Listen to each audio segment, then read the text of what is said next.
Hi అండి అందరికీ. వీళ్ళేం చేస్తున్నారు అని అనుకుంటున్నారా? మేమైతే చీపుర్లు అల్లడానికైతే తాళ్ల కోసం అయితే మేము అడవికైతే వచ్చాము. ఒక చెట్టు నరికి మేమైతే దాని నుంచి తాడు ఎలా తీస్తామో ఒకసారి మీరైతే చూడండి.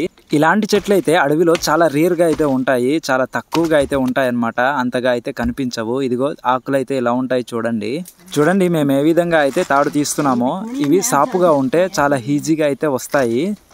ఇలాంటి చెట్లు అయితే మా ప్రాంతాల్లో కూడా చాలా తక్కువగానే ఉంటాయి. దగ్గరలో అయితే ఇవైతే దొరకవు, చాలా దూరంగా అయితే వెళ్ళి వెతకాలి.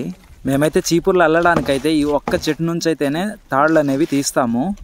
చూడండి మా వాళ్ళు అయితే ఎలా లేయర్స్గా అయితే తాళ్ళు అనేవి తీస్తున్నారు. ఆ తొక్కనైతే పక్కన పెట్టియాలి, అది పనికిరాదు. మిగతా ఇవైతే పనికొస్తాయి అన్నమాట చీపుర్లు అల్లడానికైతే. వీటిని కూడా తీయడం తెలిస్తేనే బాగా వస్తాయి అన్నమాట, లేకపోతే సరిగ్గా అయితే రావు. చూడండి ఈ లేయర్స్ ఎలా ఉన్నాయో. ఈ లేయర్స్ మొత్తం అయితే తాళ్లుగా ఉపయోగపడతాయి. చూడండి ఫ్రెండ్స్, మేమైతే ఈ చిన్న చెట్టు నుంచి అయితే ఎంత ఎక్కువ తాళ్ళను అయితే తీసామో ఇంకా ఎక్కువ అయితే సేకరిస్తాం. మేము సేకరించే విధానం నచ్చితే లైక్ చేయండి.